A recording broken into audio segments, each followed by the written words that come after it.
this is not only a story of those 88 people, but this is a story of so many of us. My name is Anastasia Gajkowska, and when I left my abusive relationship, I wanted to create a movie, a film, a documentary where I interview not only survivors but thrivers. I mean, people who left abusive relationships and they're really thriving now. I flew to Hollywood to learn the art of making films. I asked 8 questions. This documentary is a sample of combined stories. I use my laptop camera, my phone camera. Many recordings you will see in this documentary were filmed by survivors in their own home. All our participants decided to share their story voluntarily. 88 stories, one soul, one voice, one calling for the whole humanity.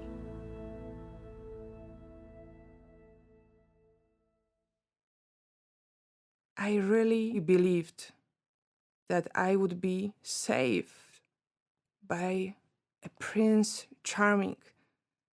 If they really did love you, well, what is love? When people use this word love so carelessly, and what does it really mean, right? And what it is, how it feels.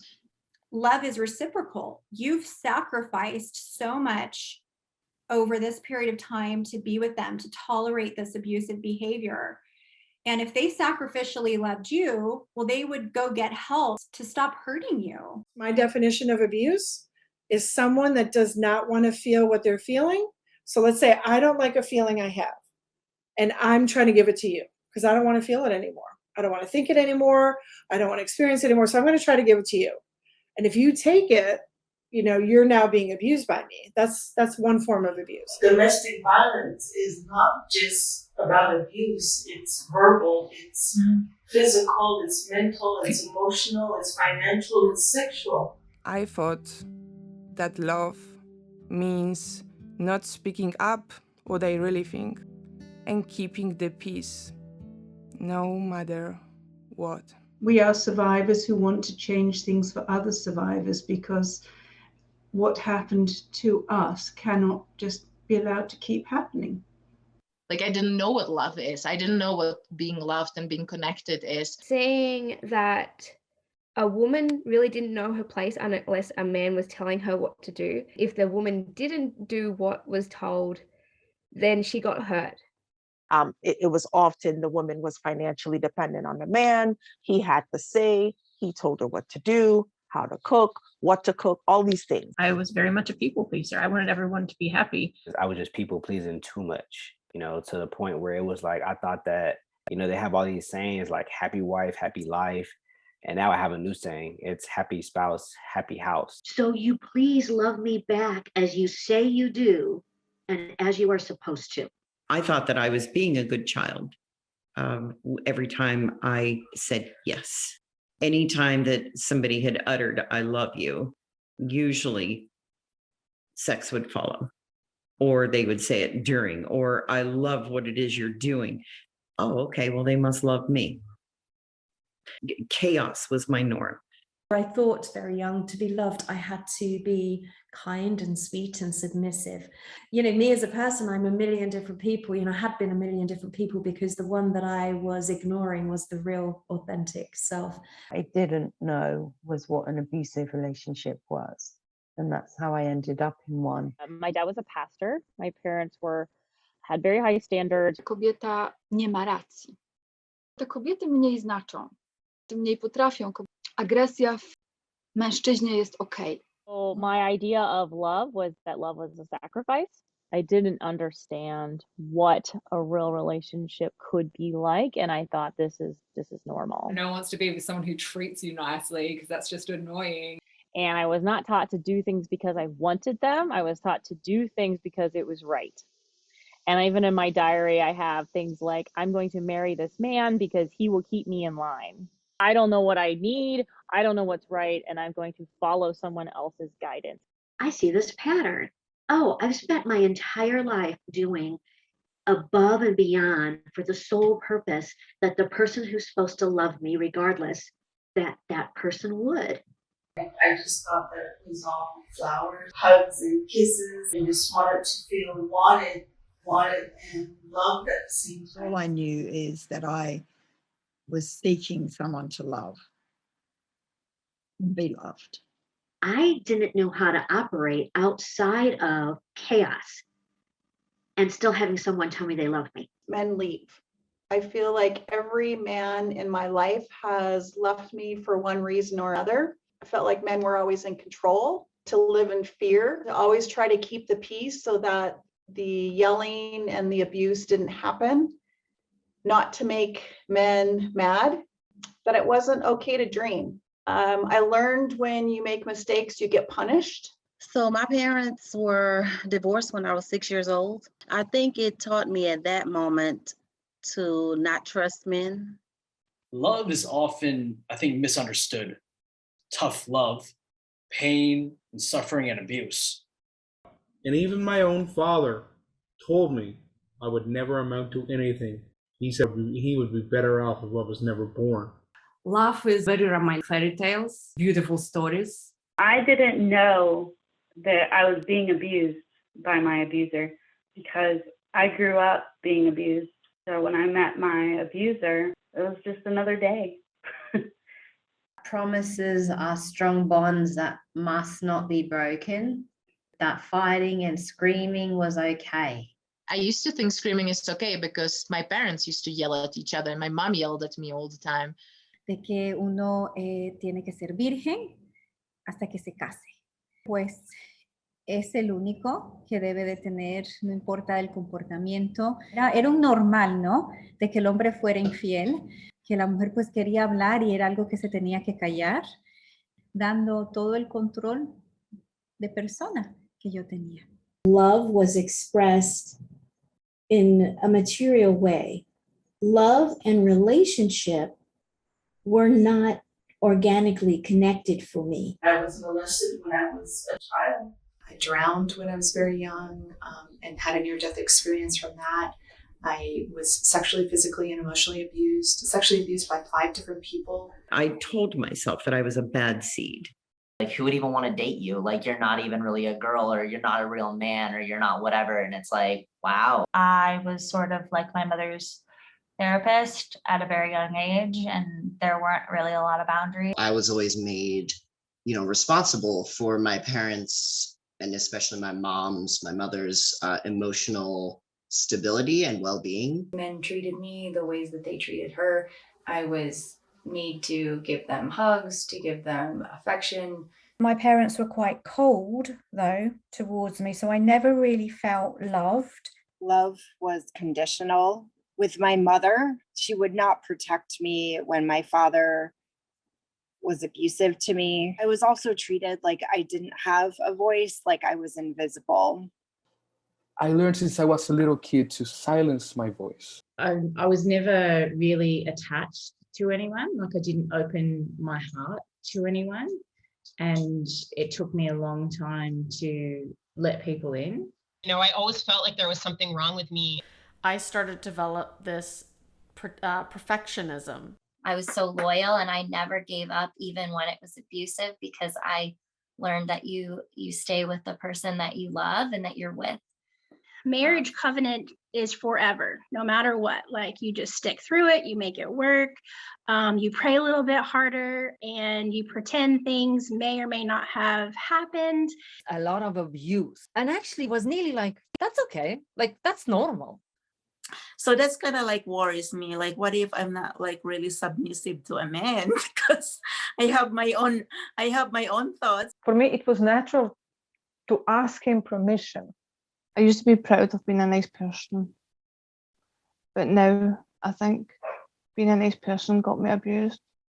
I'm a battered child, and my mom was a battered wife, and and dad was alcoholic. I vowed to myself that I would never, if I ever had children, would never want them to witness what I witnessed. Biological father who was extremely physically abusive towards my mom. And he looked over to me and said, "She'll never leave me. I've got her wrapped around my little finger." When I was 6 years old, he almost killed my mom. He knocked out her eye. She had a glass eye, and he ended up in prison for 10 years. It was like my motto: a woman takes shit from man because they're together up until the point where you want to kill yourself. I was raised in a very dysfunctional childhood household. A very was neglected. There was every kind of abuse and etc. And you know, all of that went on. But that left me feeling very unworthy, you know, unwanted, and that was the perfect storm for me to meet these guys that would say, I'll be there for you, I'll be everything for you, and all that. This is where it went wrong, because I didn't feel right in myself. I also crave unconsciously attention and validation from that kind of men that I really shouldn't be wanting to deal with at all. That becomes normal. That becomes part of who you are, and can set people up for entering into abusive relationships, staying to try to fix it, and then not realizing the patterns.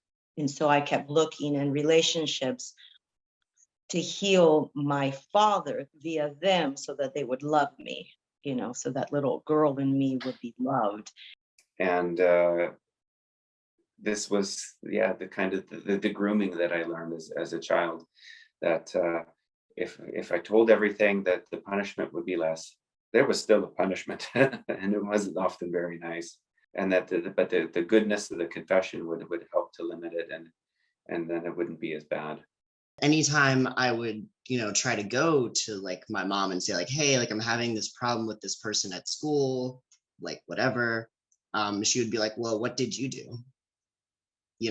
She'd be like, well, like, how did you cause that to happen? Like, that you're like, maybe if you acted less, whatever,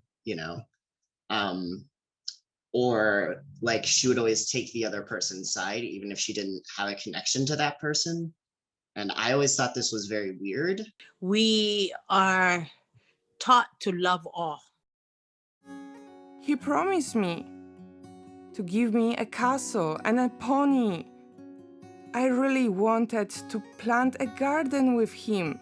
I was able to tell her a couple things that I wanted. She proceeded to completely go on with like a love bombing stage. Everything that I said that I was wanted, she was literally becoming.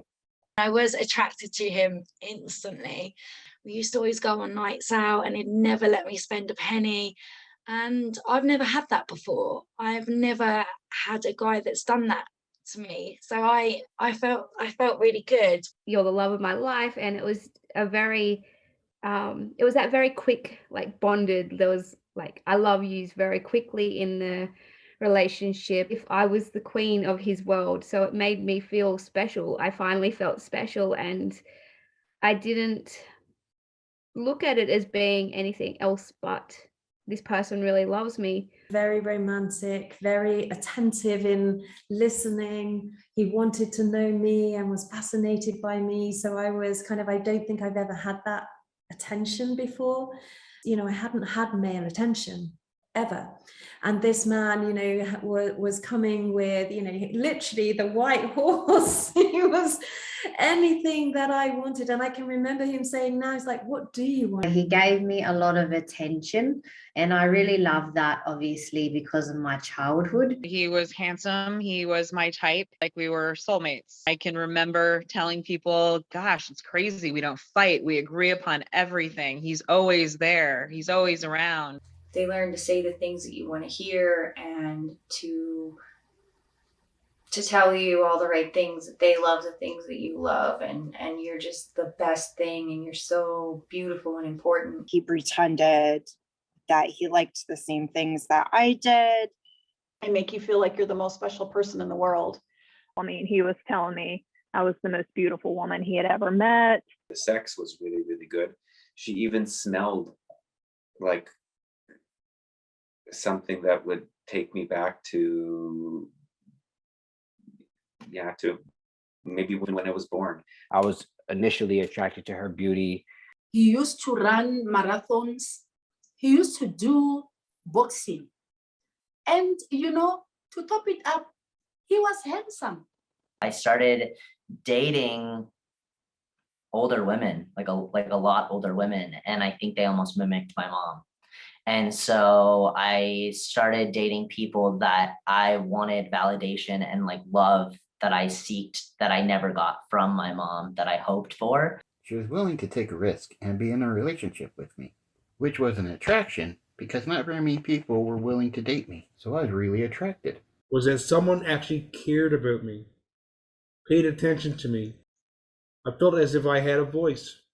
I was attracted to people who were very powerful and in control. He was young and really good looking, athletic, and he was very sweet and very shy. What attracted me was just this beautiful smile and ease of being with, along with the charisma and charm. And I think I'm a little bit shy also. He presented himself as a father. Wow, this guy's incredible. The first date, he put all this jewelry on the counter, and he told me, he goes, well, pick something, pick a necklace, pick whatever you want. So I'm looking, and I picked this beautiful necklace, and he goes, well, it's a surprise, it's all for you. And so he just swept me off my feet. I think that it was because he paid attention to me. I was stripping and prostituting, and he kept frequently coming to place of establishment. He also knew some of the friends that I was staying with and hanging out with, and he was giving me attention. He was giving me, remember I told you, he was giving me that attention of, oh, well, this must be love. He must really be interested in me because, he wants to have sex. And not for money. That was that physical, just very raw attraction that I confused for something else. Somebody doesn't love you that much. I was put on a pedestal, and why? Why did I think I deserved to be on a pedestal? But I fell for it. I did fall for that. What got me sucked into these things in the first place is I have a caretaking survival instinct. I will take care of you so you don't hurt me anymore. I don't know my identity in a relationship outside of, if I can't take care of you, what am I worth? Really feeling like, wow, I just wanted to help this person. I felt like I could heal him and I could fix him somehow. Okay, he's got a job in a car. He sounded like the perfect man. I could hear my own soul whispering, leave him now. There were red flags, red fireworks from the moment I met him. My red flags came way after leaving this person. Things started changing. He did not want children. He did not want anything. He was talking with women on the phone. No attention to me at all. He even went and got married behind my back again without me even knowing. And then the final straw came when I went to work. And when I was going home to take a shower to return back to work, he had changed the locks to the door. We got very close very quickly. I thought it was true love instantly. What will we name the children? Imagine that, the first time we were together, she asked me about children. On the very first night, he goes, I want to marry you. I want to spend my life with you. You're the most beautiful woman I ever met. A lot of the things that they're telling you and that they're promising you are not true. He wouldn't let me feed myself. He goes, no girl of mine feeds herself. I feed you. So he was like feeding me. And I thought, my God, that's sexy. That's incredible. And I got sucked in. He was crying, oh, I don't want you to leave. So I never seen that side of a man. He called me every day. He sent me letters every day. Every minute could be different with him. Like 1 minute you were the light of their life, the next minute nothing you do is right. So I didn't even know I was being emotionally abused. I just thought I was in a bad marriage and I didn't know how to fix it. I just had a feeling within my gut, when you know that something is wrong and you need to leave. And right when we got the place, he made sure all the bills were in my name, and then he just quit. And then I was stuck with him for 3.5 years not working, and I was the one that was supporting him. What I found out is that he has a daughter and he hadn't seen her since she was born. I found that he belonged to a group that taught men how to drug their girlfriends or their wives and then arrange situations where other men could come over and rape them while the husband or the boyfriend watched. You're incredible. Get dressed up. And he'd take me out to my favorite steak place. And meanwhile, he would have conversed with 3 other people to be at the same place to check me out, to be able to facilitate what could be done to me. Again, all without my knowledge and all without my consent. I discovered 8 years that from the very moment that we met, he had been doing this. I also discovered there were nights I did not remember. It was immediate criticisms on everything. You're too loud. You chew too loud. Like his inability to process his anger. Son, go to your room. It was always, hey, you need to go play outside, because I knew that something was coming. When we ended up getting married, the whole him not accepting the word no became a massive issue. And that's actually one of the reasons why he's in prison, because he's in prison for raping me. And essentially that is because he couldn't accept the word no. So when he proposed, with that spirit and voice inside me was like, no, no, no. And I said yes. I was in the woods alone with him. I didn't know what he would do if I said no. You know, we're by the river. My body could be thrown in the river. Nobody'd find me. If you can't say no, it's time to go. That there are moments in life where the most loving choice, the most loving decision is to walk away from a situation. I was gaslit by a past partner who had cheated on me, and I, being psychic, would have all of these dreams that he had cheated on me. And I literally was tortured by them for 3 years. And every time we would talk about the dream and we would analyze them together, he would always bring it back to, well, you were sexually abused as a child. So that's gaslighting. Instead of him saying, taking responsibility and saying, I know why you're having these dreams, and let me tell you what happened, and I'm so sorry, which he eventually did. Because he kind of gaslighted me, saying that I've always been perfect. And I'm like, oh, that's funny, because you used to say that I'd be treated better if I was thinner. I wasn't allowed to eat, by the way. I wasn't allowed to eat my full meal. And he pointed out the dessert. He said, oh, there is a lemon meringue pie. Look at that lemon meringue pie. And I go, wow, lemon meringue pie. And I picked it up and put it in the cart. He went nuts. And this little old lady walks by. She goes, dear, she heard the whole thing. She goes, is that your husband? I go, no. She goes, oh, when he becomes your husband, it'll be 100 times worse. Era también un poco arrogante, pero me fascinaba. Algo de que él comenzó a tener influencia en cómo yo me vestía, a no ponerme los labios colorados, no pintarme los ojos, las uñas. Era medio como comencé yo a hacer menos y no me daba cuenta. You wear too much makeup. I don't like what you do with your eyes. Don't do that. Don't do that. My father just looked at me. I was so happy with the way I looked. He said, you look like a whore. And I was like, that didn't feel good. I thought I looked really good. And he said to me, you look like a whore. And I said to him, that really hurts my feelings. That's not cool. He's like, oh, you're just too sensitive. Like, really, get over it. You can't take a joke. I was kidding. I was completely kidding. If you can't take a joke, what's wrong with you? In my Facebook comments, like I would post that I was going to go hang out with my friends, and in the comment section, he would be like, oh, you better be good. He just wanted to establish that like I was his. That I was his territory. The wanting to move forward very quickly, the wanting to get engaged, the wanting to spend all your time together. There were women around him.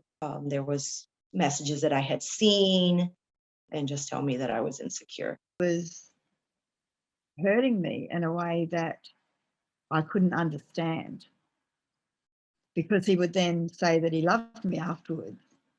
I never felt so consistently hurt by somebody. Sometimes he may not even be yelling. I can just tell that he's not happy, and I'm afraid that what happened to my mum is going to happen to me.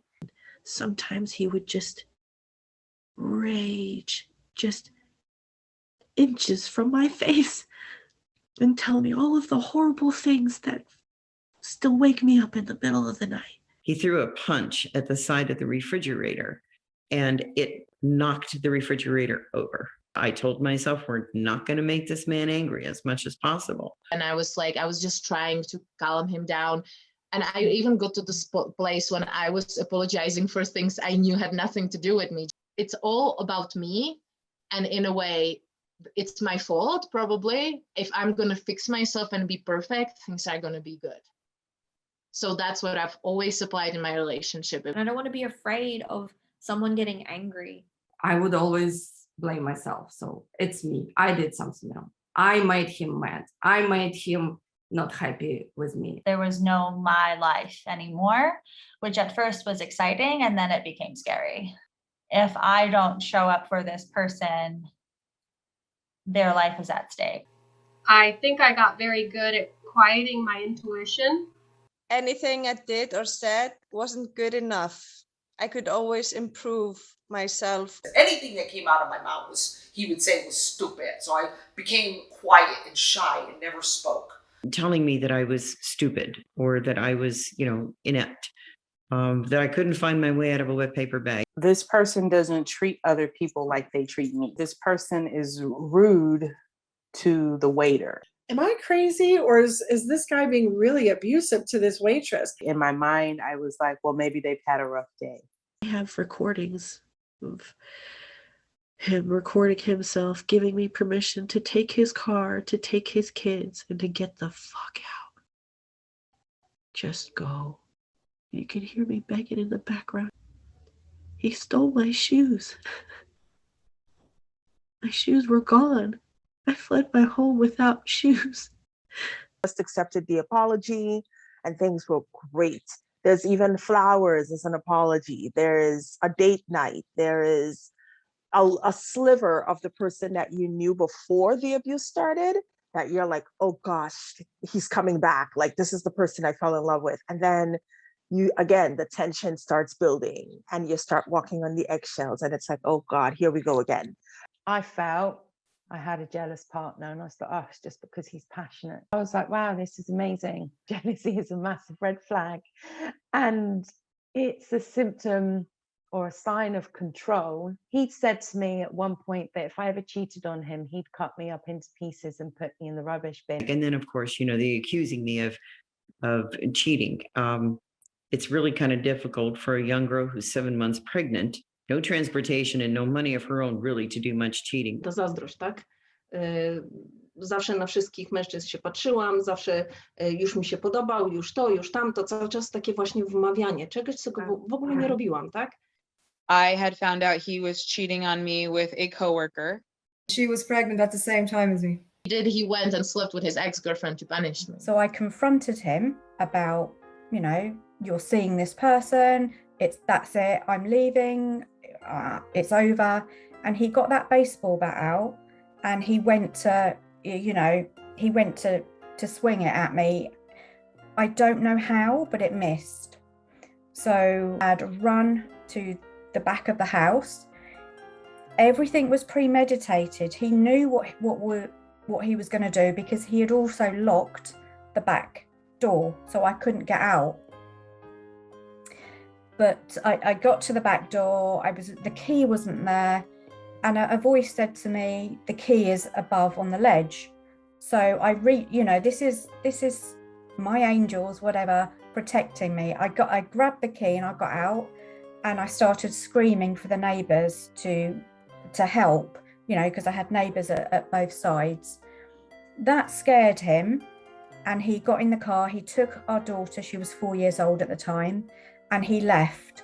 The next morning, he was at my bedside crying and just seemingly super remorseful and saying just how horrible he felt that I witnessed that, and that he was just really overwhelmed by his love for me, that he'd never felt this way before, and that it's just different with me. And and he just doesn't know how to deal with all of this love and emotions that he has for me. You know, maybe he just needs to get through this and feel more assured, you know, for my love for him. Like, well, you know, maybe it was just a one-time thing though. Obviously, in 8.5 years, I did learn that that is not the case. When he was having a rage, I would always say to him, I see your heart. I see you. And I was thinking I was seeing you as the person that you've just described, that person that I met. But actually, the person that he was showing me was him. I started becoming a lot more isolated from my friends and stuff. My friends were gone. And they were like, you need to just finish it. You need to just get rid of him. So I didn't have people to talk to. I was also told who my friends should be. How I couldn't speak to anyone else. I couldn't be near anybody else. And it became a very, codependent relationship. And then it was the next step of the instant angry. And then, oh, I'm sorry. A ninguna de mis amigas le caían bien. My family saw this before me. But my friends were making the odd comment. You're a different person. You're not the person that we know. You're not the person that we love. Why are you still talking to this person? To the point where, like, I secretly had them in my life. I pretended it wasn't happening. I pretended that everything was all right. And yes, I've got the perfect partner. No, he treats me so well. And forgot and pushed aside. Punch was getting pushed towards me. I pushed that aside. No, that's not happening. We've got the perfect relationship.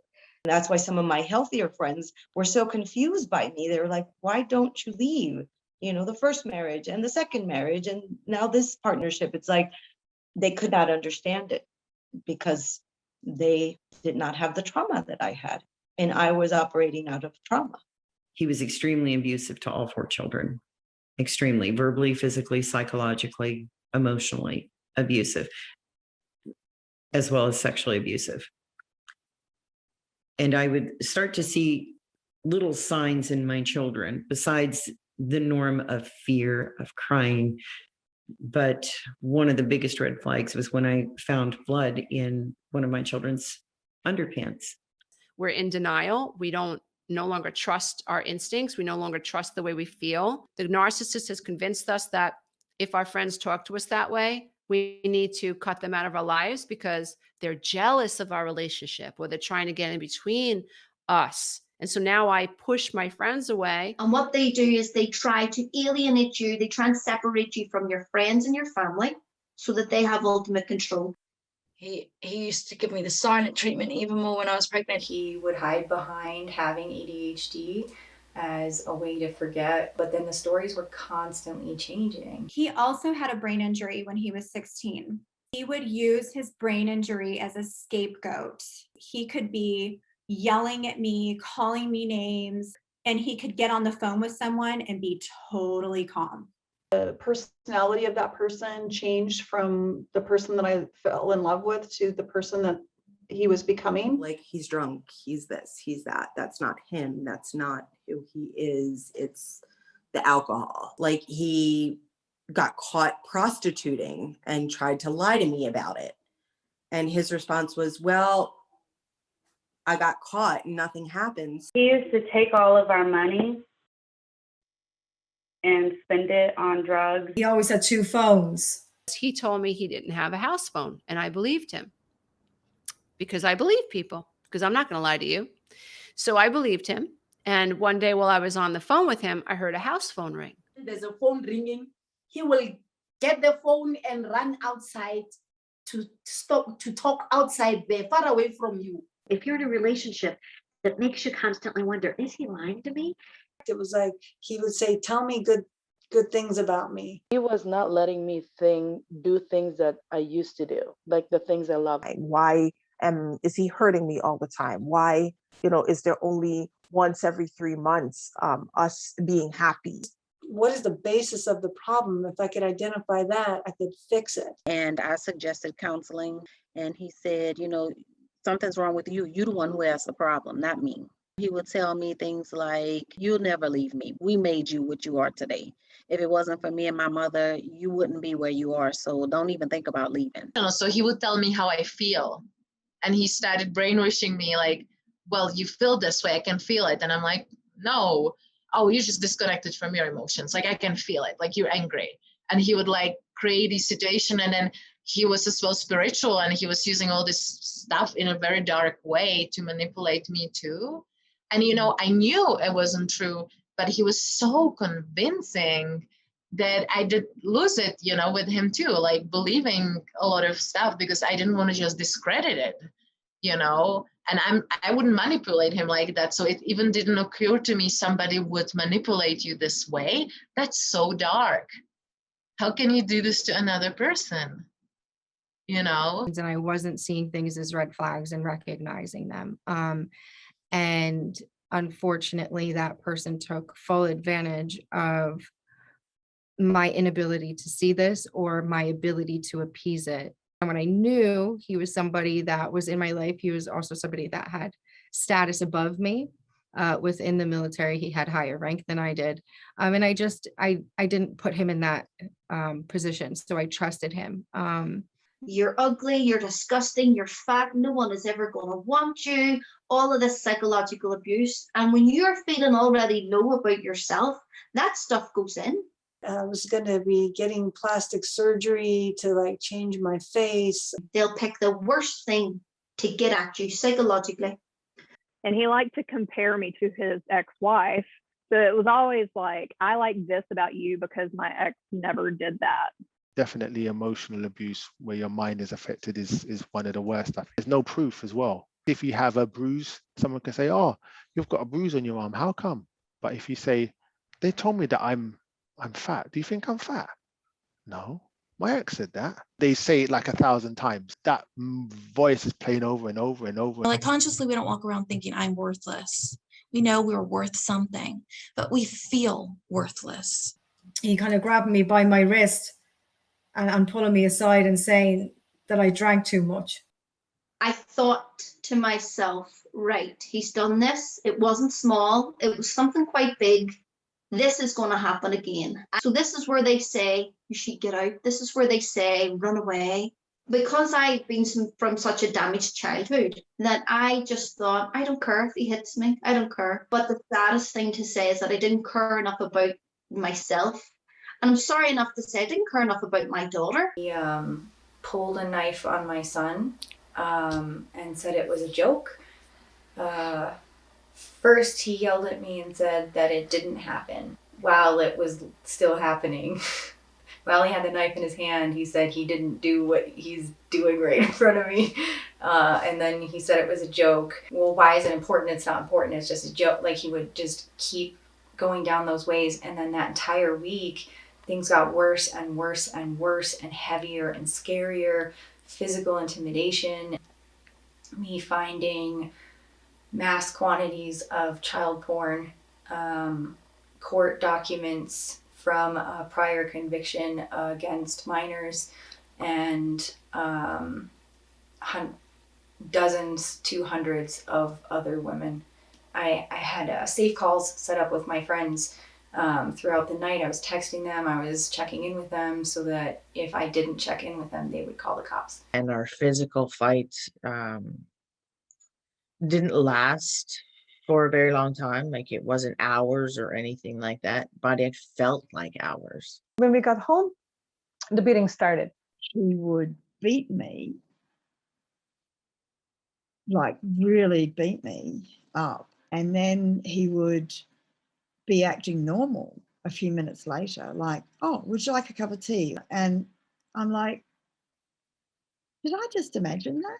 But then I would look at my arms and feel my head, because he would beat me a lot around the head, and I'd put my arms up and I'd see bruises on my arms, and I'd go, no, that just happened. So I thought that I was going crazy. It didn't matter what I did.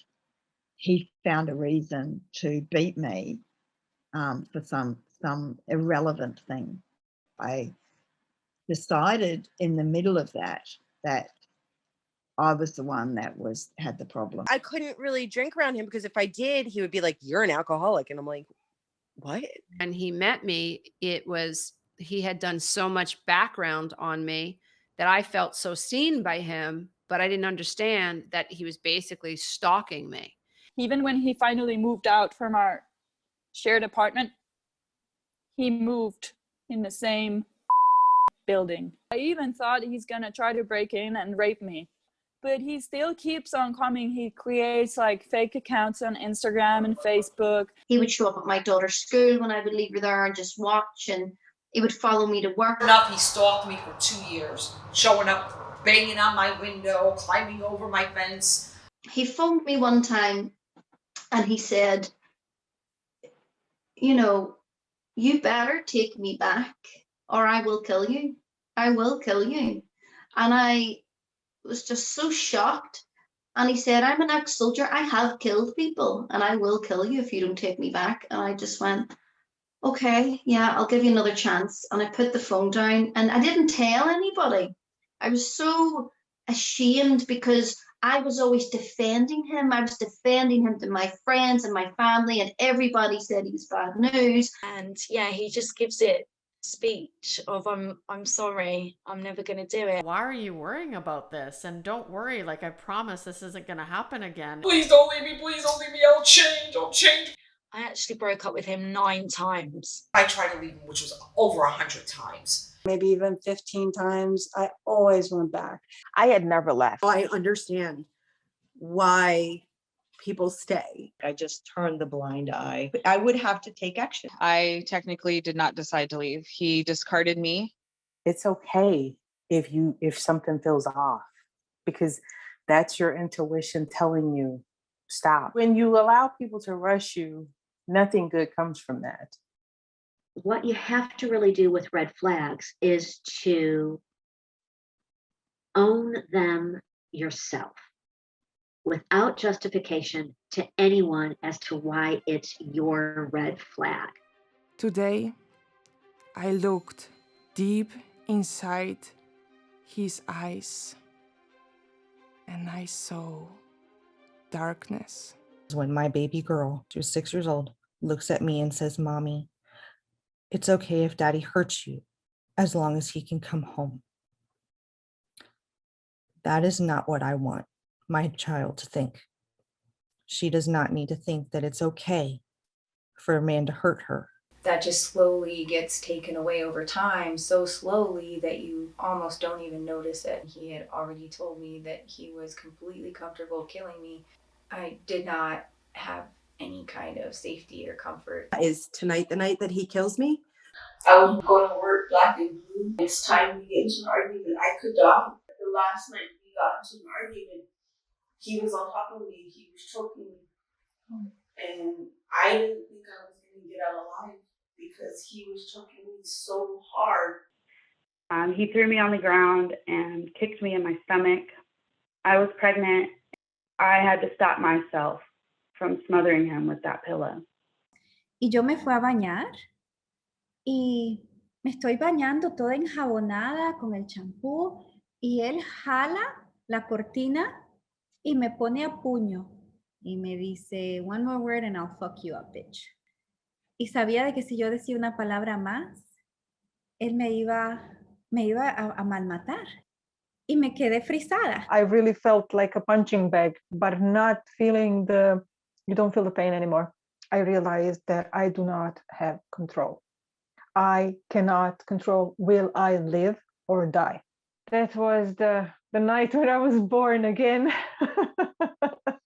Wrapped his arms around my neck to put me in a chokehold. He knew that my father did something similar. There was just this voice in the back of my head just saying, you're never going to be loved. Nobody's ever going to care for you. And I was standing there, and a voice in my head, I heard, if you jump, is it high enough to kill you? If you jump over the rail of this balcony, are you high enough up so that when you hit the patio, you will be dead? And I just went, whoa, wait a minute, who is that? I texted a friend that I was basically gonna commit suicide. My mother came into my room and, told me how I had embarrassed her. if you're in a relationship with a narcissist and you're the girlfriend or wife, you are an extension of them. If you are the child of a narcissist, you are an extension of them.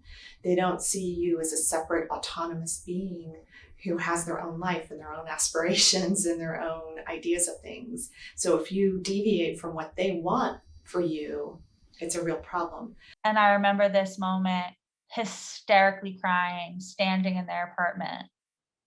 And it was like ripping a bone out of my body. I must have stood there crying for 30 minutes while they like said malicious shit to me. Just move your feet. And it took 30 minutes, but I finally walked out. We give more chances than we should because we've really lost contact with who we are. How did it happen? How did you get there? Where did you go? Because I was pretty much rolling from one very unsafe, toxic, actively violent atmosphere to another. And he came in screaming and shouting and said like, "Where's my dinner?" And he just slammed the plate. I just knew that moment, this has to stop. I had done everything and I knew it wasn't going to get any better. So I needed to leave to protect myself so that I didn't end up dying myself. And I remember just like waking up and just like packing all of my stuff and getting in my car and driving back to Colorado and just being like, I'm done. It's time to step back and to like liberate myself. Like, I don't know who's going to love me. I don't know how that's going to look, but like, I have to choose myself. It was common for her to tell people what I was like in bed. Like, imagine that. Just from all that pain, it woke me up. Saw my little girl on the bed staring, and I thought, he's going to kill me in front of her. If he can do this to me, what can he do to her? My little boy came in, his dad was yelling at me. And he looked up at his daddy, stood in front of me, and he looked up at his daddy and he said, "Please don't hit my mummy." And that just broke my heart. I have to take this child away from this situation or this cycle is going to continue. He broke my nose. Inside of me, I still loved him. I had to go to bed at a certain time and I had to have sex with him so many times a day because that's what he needed. When you decide to leave, it's actually statistically the most dangerous time. Then he would go to jail and he would send people from out of jail to come and torture us and to rape my mom. He kidnapped me and held me against my will, and he nearly took my life. Was choking me out and I was going in and out of consciousness. And this voice in my head said, a very soft, subtle voice, "Tell him you love him." And in my mind, I'm going, no, I'm not doing that. I don't love him. This animal's trying to kill me. Tell him you'll stay with him. Tell him he can stay here. Tell him you're going to be together. Tell him you're not going to tell anyone. But my body was wanting to fight. I followed the guidance from this voice, step by step, and that is what saved me. Every type of abuse I had experienced. I was stabbed, I was choked. I was forced to leave him. He almost killed me. I had enough and I ended up going to the mental hospital. And because I wanted to end my life. But that was because I knew something had to change. And unfortunately, that was my thoughts on how it should change. I'm essentially in a prison the same way he's in a prison. There is no way I'm going to allow him to have any more of a negative influence over me and my life. I was like, I'm going to take control of this. That's one of the things we lose with our voice. We lose the control. I really thought it would be the end of my life. I really thought I had no friends and no family and I couldn't do anything. You are stronger than you think. What the judge did, they created a boundary, which I wasn't able to create. And for the first time, I felt safe. Do I deserve such a relationship, or do I deserve better? What helped me the most to heal is therapy and believing in myself. You can know that, you're not alone and that you can survive. You don't have to be a victim. You can be a survivor. Sometimes we just need someone to be strong for us until we can be strong for ourselves. Someone needs to say, I get it, it hurts, I understand, and you're right, and we're going to help you get through this, and we're going to do it together. Then they have the strength to do almost anything. My therapist was like, yeah, this person, this family member is an asshole. And I didn't catch it then because I was so used to being dismissed. It's like, yeah, no, but you don't understand. Like, this person's done this and this and this to me. And then I realized, wait, she actually affirmed what I had to say. And that's, I think, one of the first times I felt heard. I know that I love myself the way that I am. Tam się mi otworzyły oczy, że relacja, którą stworzyłam ze swoim byłym mężem, była poniekąd przeniesieniem relacji z moją mamą, gdzie nie czułam takiego dowartościowania, jakie potrafi dać mama swojej córce. I don't know who I am. If he dies, I will die too. I have 2 children. I couldn't even think for them. Like, leaving is not easy. He just made me feel old, ugly, worthless, that no one would want me, that he was the best I was ever going to get, that I could never do anything better than him. With the constant voice and, you know, everything that they're saying, you just like, oh, it must be true. There's nothing wrong with me. And now I understand that limerence is part of trauma. Codependency is an addiction because we are so physiologically trauma bonded to that individual. It was the biggest blessing of my life. It was the biggest awakening because I had to face my parent, my inner child. I don't have to stay in a relationship that's toxic not to feel pain, because we're often staying because we don't want to feel the pain. I was a mess, in emotional turmoil. Well, I'm free. I can do what I want. I started using cocaine just to try and suppress the emotions that I couldn't deal with. I wasn't being Jennifer. I wasn't being me. You need to go really no contact. I need to feel the fear and do it anyway. I deserve better. I really deserve better. See the best parts of me and to honor the best parts of me. Realizing I don't have to explain myself to anyone else as long as I know what I'm doing is right for me and it's not hurting anyone else and it's on the path of love, then it's okay. If I look at my x-ray of my spine and see my 15 bulging discs, I want it to remind me of how far I've come and not where I was. Knowing my worth and that I didn't have to be mistreated like that ever again. Loving myself and forgiving myself. Felt as if every moment that I walked away from something bad, I gained so much within myself because it was this like yes to my like being and to myself that I learned how to like unconditionally love me. Like I remember just like lying on the floor and just being like, I just sort of let go. Like I just really fully let go. You're transmuting that energy, right, into the natural other elements, right? Earth, air, water, wind, metal, use them. Earth is plentiful. Healing is when I share my story and listen to other people, their story, and that's really makes me free. The biggest thing I'm proud of myself is finding a person that specializes in narcissistic abuse. And I would have to sleep with a metal pole by my bed, although he was in prison and my mind knew I was safe.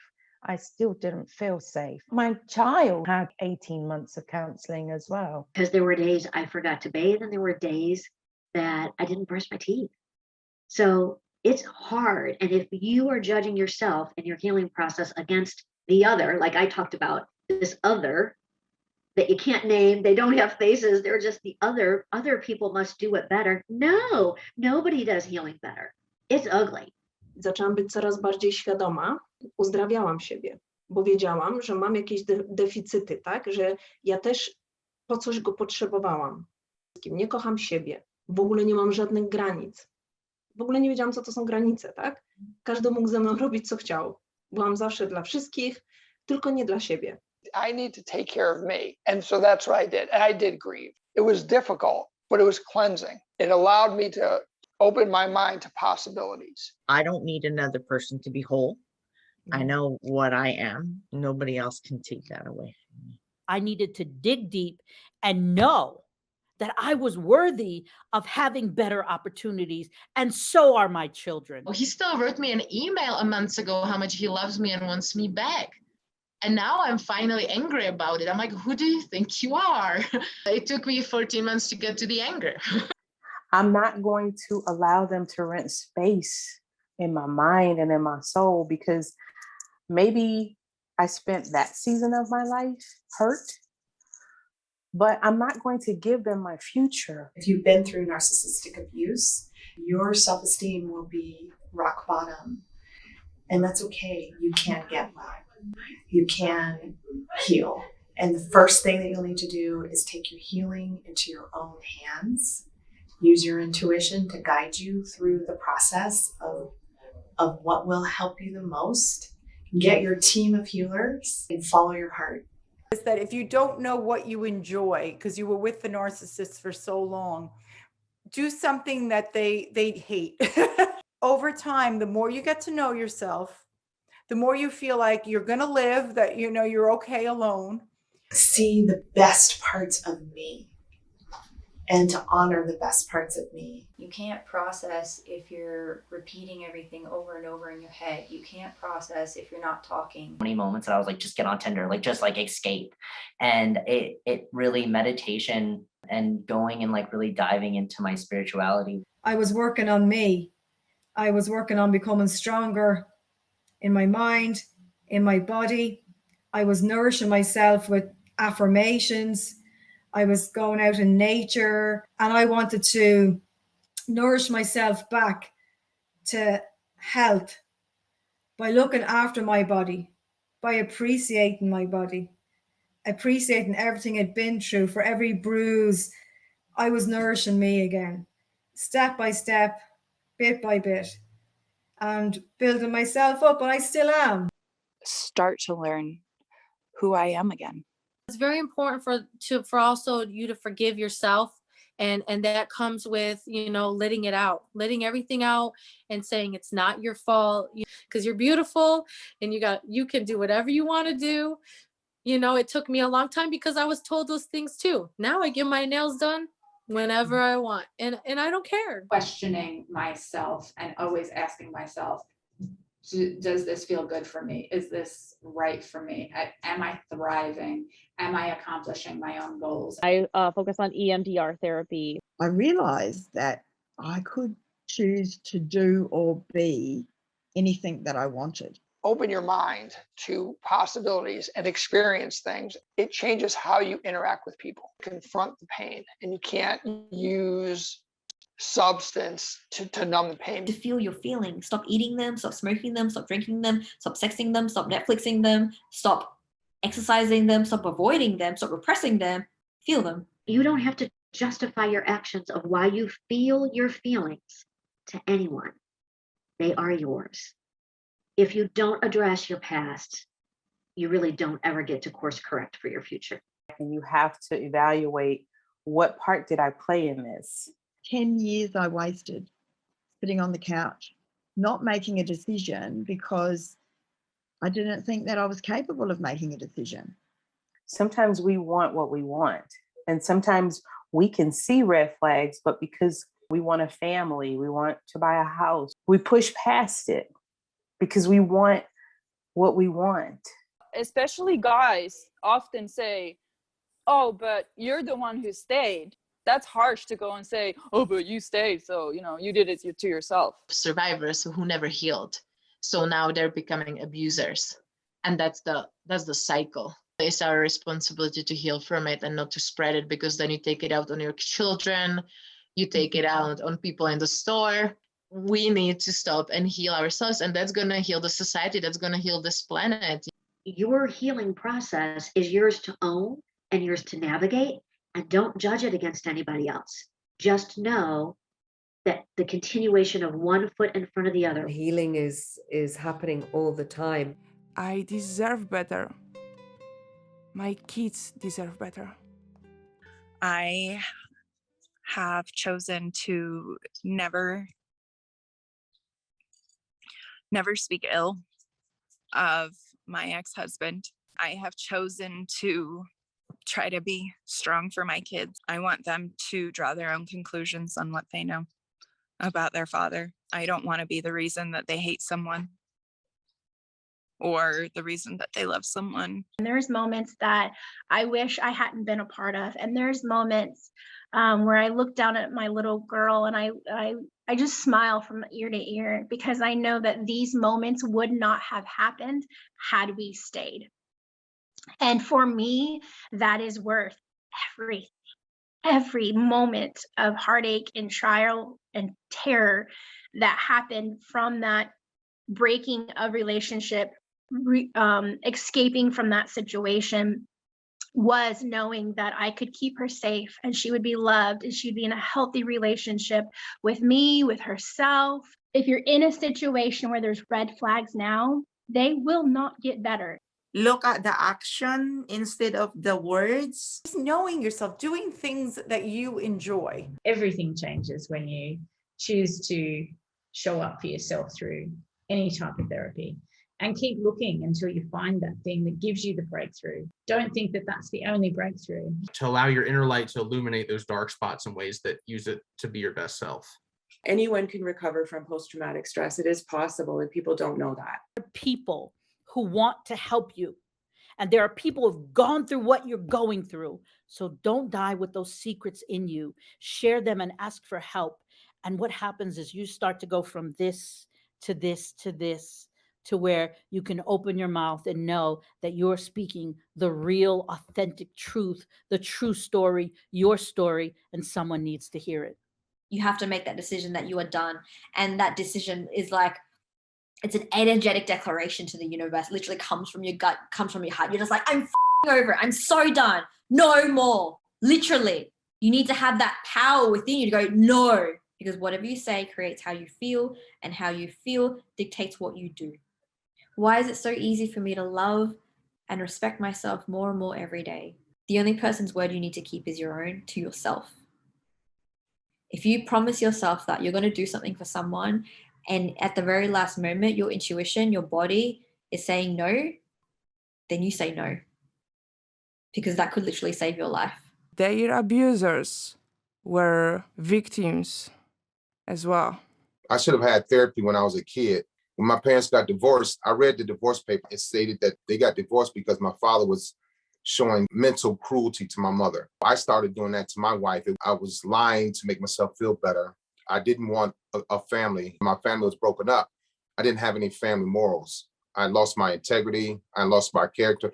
I started changing myself into this person that wanted to be a military man.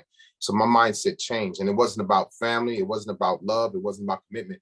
It was about make myself stronger so that I wouldn't be bullied anymore. I was bullied as a kid too. And also I became a bully. The first person I started bullying was my sister. So a lot of things, generational trauma, generational tragedy was passed down to me, and I didn't know how to process it. So I kept it in, and then I started acting out in my relationships. I wasn't physically violent, but I was verbally abusive, and I was mentally abusive. I was uncomfortable when things were right. I was uncomfortable when there wasn't any drama. It's bad, but I was also attracted to women that were easy to discard. So I could have a connection with him and then sever the connection and be gone like the next hour or the next day. He was attracted to women that needed to depend on him. And so I started wanting women to depend on me. What I learned in therapy, she asked me, she said, well, you want people to depend on you, but when they depend on you, you get mad. And I wanted them to want me. I wanted them to like pay into me and depend on me. But when they did, I pushed them away because it was too much. I became very promiscuous. I didn't know how to be monogamous. I didn't care if I got caught. I didn't care if I made my current girlfriend cry. I didn't process my own hurt. I didn't want to relive it. So I suppressed it. I kept it inside, not knowing that it was doing internal damage. So yeah, my own pain was something that really caused me to run away from things. I was the reason why they were failing. I was the reason why my exes were deprived of physical touch. They were deprived of communication. They were deprived of, saying nice things, words of affirmation. they were deprived of all of that. But I wanted that from them, but there was no reciprocity. So I can say I'm wrong now. I couldn't do that before. It felt horrible to apologize. It felt horrible to be wrong. And then again, I would start to flee and walk away and avoid and get angry and say bad things and put her down. I'm sorry I ever lied. I'm sorry that I couldn't tell you the whole truth about me and everything that I was going through and everything that I was feeling. I'm sorry that I created character to interact with you with that would protect my, control of you in a way. I felt so familiar and safe to be around him. Our most core fundamental human need is to feel accepted within a tribe, which is why most attachment dysfunction come from feeling rejected from your tribe. And at the core of all human experience is the need for safety. What makes that child feel safe with his mother is that the mother tried to attune and respond to the child's needs. If you are someone who never felt seen, you've learned that in order to survive, you have to focus on other people to feel safe. So you're externally focused. Lots of times, those of us who have a lot of empathy didn't experience a lot of empathy in childhood. We give everybody empathy because we don't want other people to feel the way we felt as children. People who tend to be the target of a narcissist are people who often are highly empathetic. Let's say we've come from a physically abusive system, but this new partner is just verbally abusive, right? That can feel better. Well, at least that person doesn't, physically hurt me. No matter how much you understand in your cognitive conscious brain that he's not treating me right, or, this isn't healthy, you still have that feeling inside that it's like this longing desire for this person, and it really feels like love. It's just a program that was set into your body, is based on the way that our caretakers emotionally attuned with us before the age of 3. And what emotional attunement means is they would get down on your level and look you in the eye and let you know that they were with you in whatever emotion that you were expressing. They allowed you to be upset. They allowed you to be happy and ecstatic, and they didn't shut you down when you got excited. And when that happened, you would have a secure attachment style, which in adulthood translates into, I'm comfortable with my emotions. I know that people will be there for me. I know that I can set boundaries. They know inherently and understand that conflict in a relationship is an opportunity for resolution. As that young child, whenever your parent leaves, it's like a tear and a fear of abandonment. First of all, you develop this desperation around your parent leaving at any moment, and you start watching their eyes move this way and that way, and they're getting ready to get up, and you're like, where are you going? Where are you going? What's happening? As an adult, you associate love with abandonment. Love and abandonment become one thing, right? They don't understand relationship without that inconsistency. The avoidant attachment style is developed when the parents were mostly neglectful of the emotional needs of the child. And as adults, these are your people that are like playboy type of person. We're in a relationship for 2 to 3 months. As soon as things get very serious, they're out. They find a anxious person, right? And this anxious person is all, very open, emotion on their sleeve, happy to engage and get close. So the avoidant person sees the anxious person and likes that. But the avoidant person, their nervous system can't handle too much of that. They pull away. And when they pull away, that triggers the anxious attachment style to say, oh, there's that inconsistency, must be love. We're trying to control the outcome and control a different ending. That's another reason why we return to these patterns. If what you have grown up with is abuse, we tend to go back to that in the unconscious hope that there will be some resolution. Be the rescuer, and maybe this time it will be different. Learn how to say no. You cannot have a healthy dynamic without boundaries. It's just voicing your own needs and wants. While an abusive person, what they do, they will try and make you feel wrong about your boundary, or they will try and overpower that boundary. The safest way for you to protect yourself and also for start building a healthy dynamic is to work on the boundaries, and you can do that in a somatic way with a good trained therapist. Telling people to just love themselves is so unhelpful, and again, often makes people feel more shame that they can't give that to themselves. Self-love is a result of the healing. It is not an ingredient. To tell people that they can't heal without self-love, when you've got somebody who has never had any model of what that means, if they've been raised by abusers or neglected, emotionally neglected most of their life, to tell them that they have to have this thing to prescribe that as the prescription, I think is doing people a huge disservice.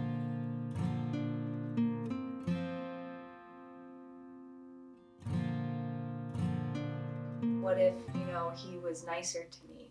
I didn't even remember the child porn at some points. Trauma bond is a chemical addiction. So this is how it's created. And it's actually the strongest bond that we know in psychology, which is very, very difficult to break. It's this initial infatuation from these chemicals, dopamine, oxytocin, and then mixed with anxiety and fear. Love bombing, which is a state of idolization where they idolize you, tell you they're so curious about you, everything about you is amazing. What that does is it triggers your reward hormone in your brain called dopamine, which makes you feel fantastic about yourself. They often go quick to physicality, physical intimacy, which triggers something called oxytocin, which is a bonding hormone that also makes you trust. So it makes you trust them when you shouldn't actually trust this person yet because you don't know them, which is why we become blind when we engage very quickly in these dynamics and also become sexual very quickly. We go into a temporary state of obsessive compulsive disorder, which is basically also elevated levels of dopamine. We no longer see the person for who they are. We also start idolizing, and then we make very poor judgment and choices. If you have a relationship in which there is the highest of highs, it's the most extraordinary highs, and then the most devastating lows, you are in a trauma bonded relationship. If you have never experienced, if this person is your soulmate, and yet at the same time he crushes your soul, that is a trauma bond. Our brains are addicted to, because when we get that rush, we get a rush of dopamine, which is the brain chemical that surrounds, it's the reward center of the brain. We're good, we did good, and we get rewarded with whether it's a Cartier bracelet or it's flowers, intensity of the makeup sex and the like, oh my God, the bond that we have. Right. Your brain gets addicted to returning to that place and is constantly seeking it. You have to heal chemically, you have to heal mentally, you have to heal spiritually.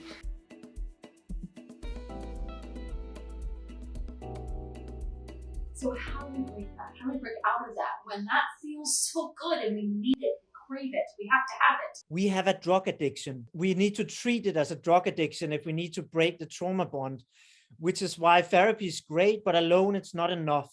So there's two things we need to do to break the trauma bond. First of all, we need to ensure that we have social support, and specifically with people who are safe attachment, meaning they give us acceptance, they give us support, they attune to us and listen to us, and they respond to us. Number two is understanding the chemicals that we just talked about. You need to find replacements for dopamine and oxytocin, because they will obviously crash when the abuser leave you, discard you, or abuse you. To come back and have a balanced hormone level again, you need to find how can we create reward that gives you dopamine and oxytocin as well. You can do that through eye contact, social contact, touch, go get a massage. You can set small goals you can achieve that release dopamine, exercise. Same time, have to do things that reduce adrenaline and cortisol, which are the stress hormones.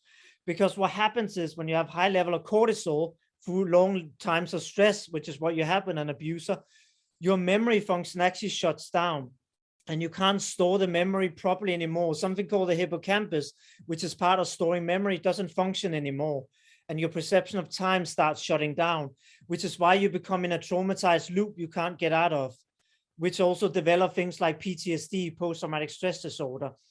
And to help this recover, you have to also lower the element of cortisol, which you can do again with exercise, etc., with different somatic therapies have been shown to be great. Yoga, which are really great at lowering that. So you can start what neuroscience call integration, which is what trauma healing is, which is where we integrate your experience cognitively, which is what you get in normal therapy. You talk about it, blah, blah, blah.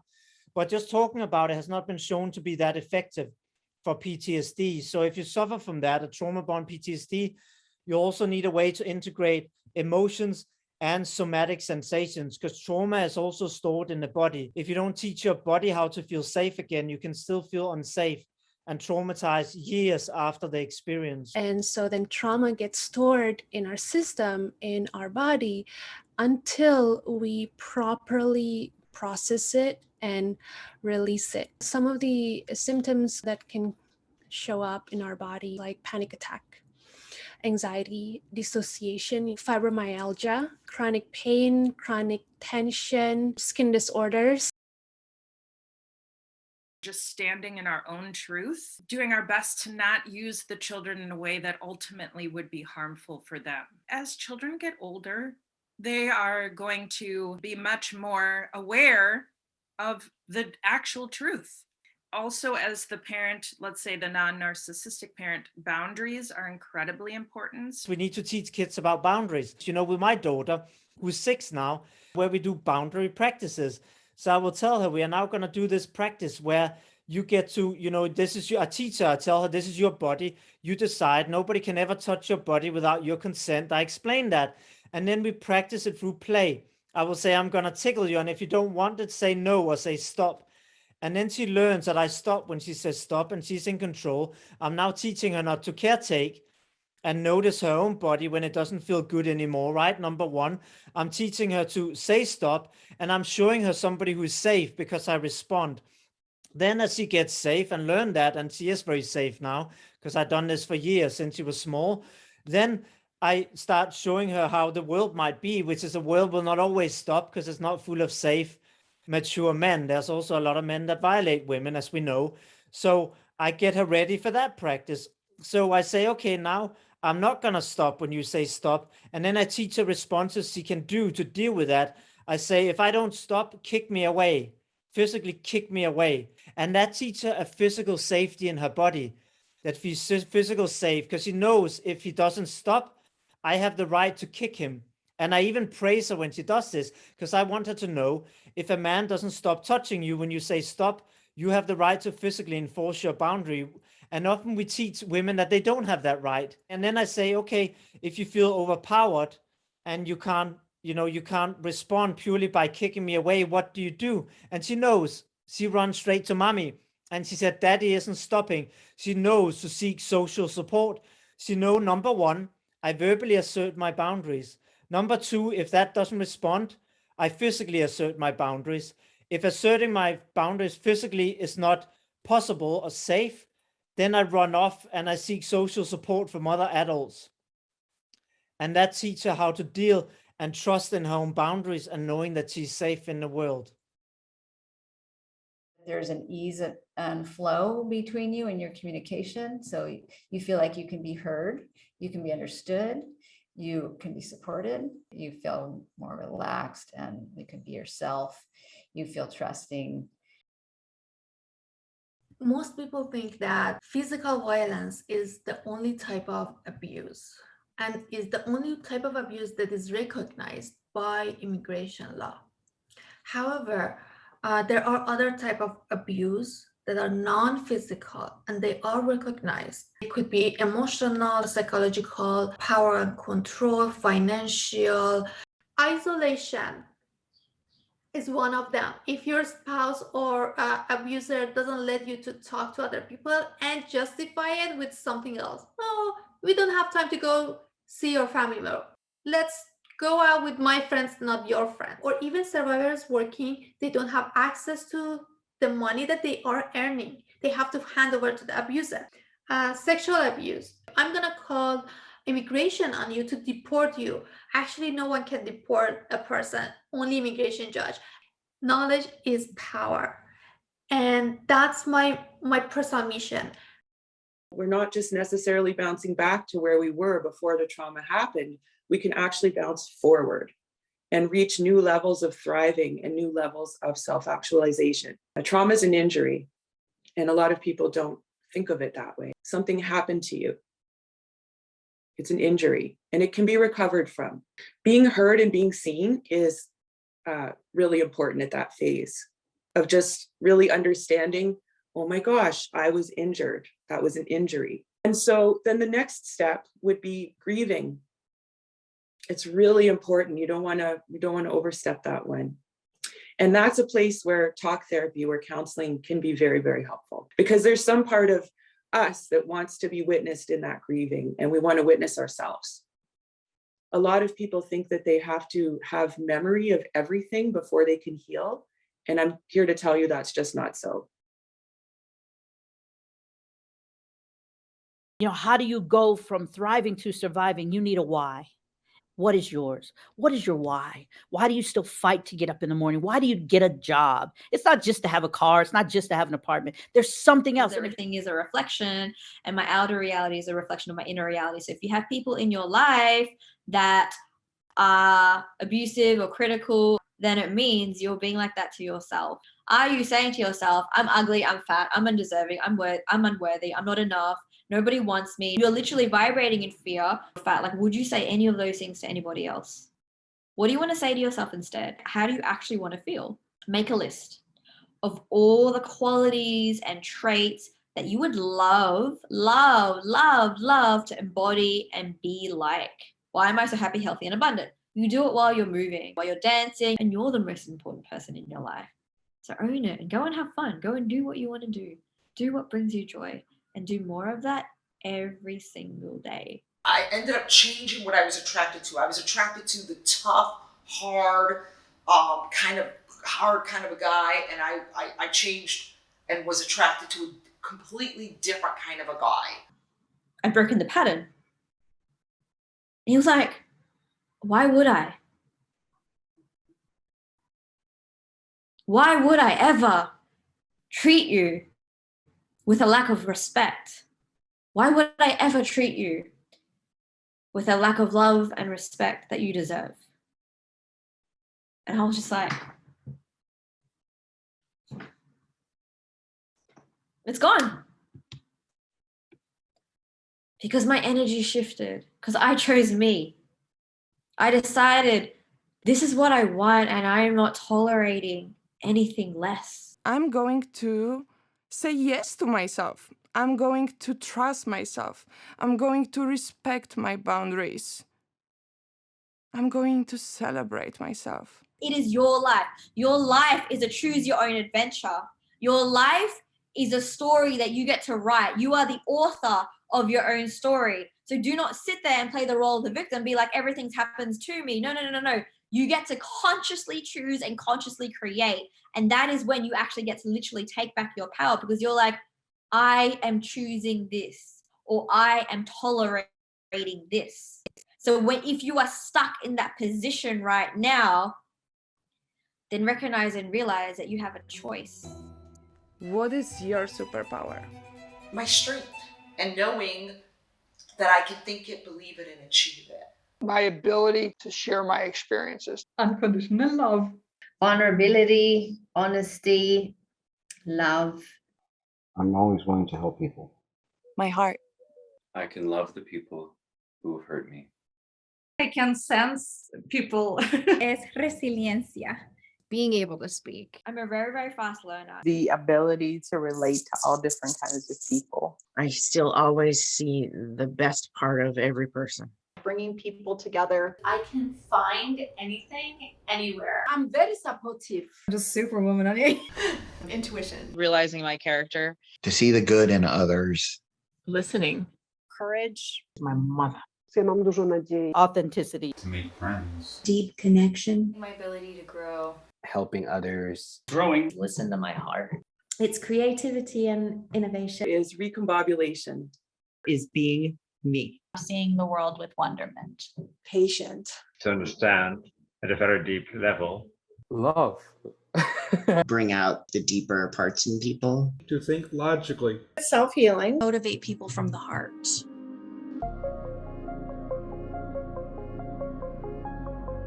A wszystkie kobiety, które dzisiaj słyszeliście, są dowodem na to, że ta zmiana jest warta tego, żeby ją podjąć i warta jest tego, żeby o siebie zawalczyć.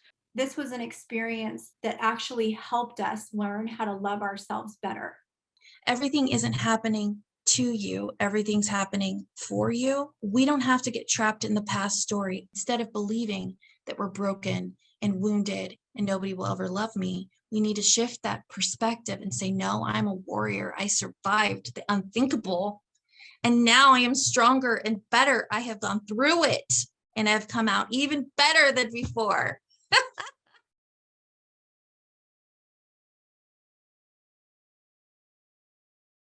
Beautiful quote that says, exposure is transformative.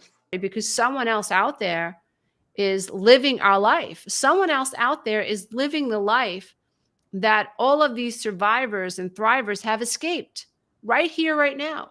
You can pick up any newspaper. You can go online to any news outlet and you'll hear about mostly women, some men, but mostly women who are killed by their boyfriends, who are killed by the children of their father. You hear it all the time. And so there's someone out there right now that is living your survivor story. And when you start speaking, you give that person hope. So suddenly, with the hope, they start to have this idea of choice.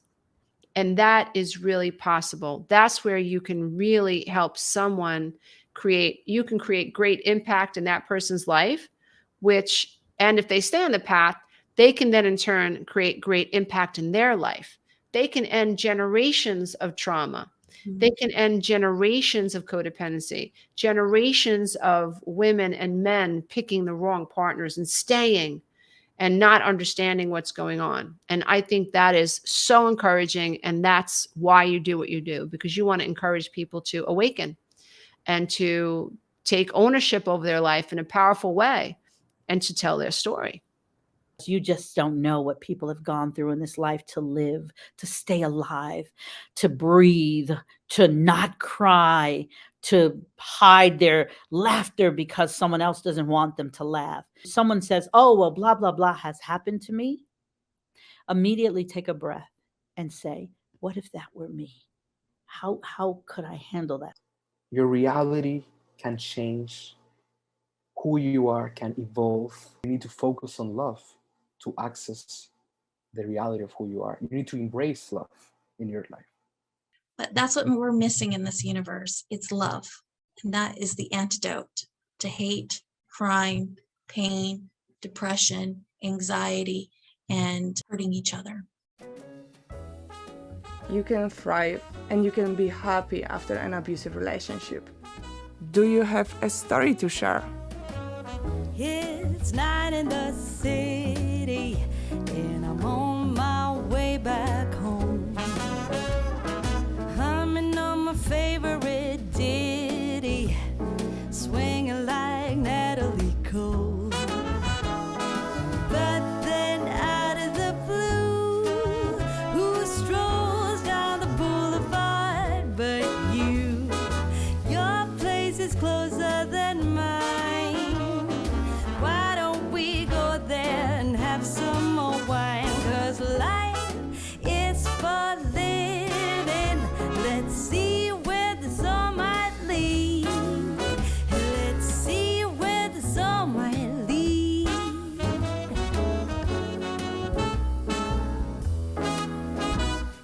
Waking up to a brand new day in between your sheets. Breaking up in the best of ways, and I'm back again on the street.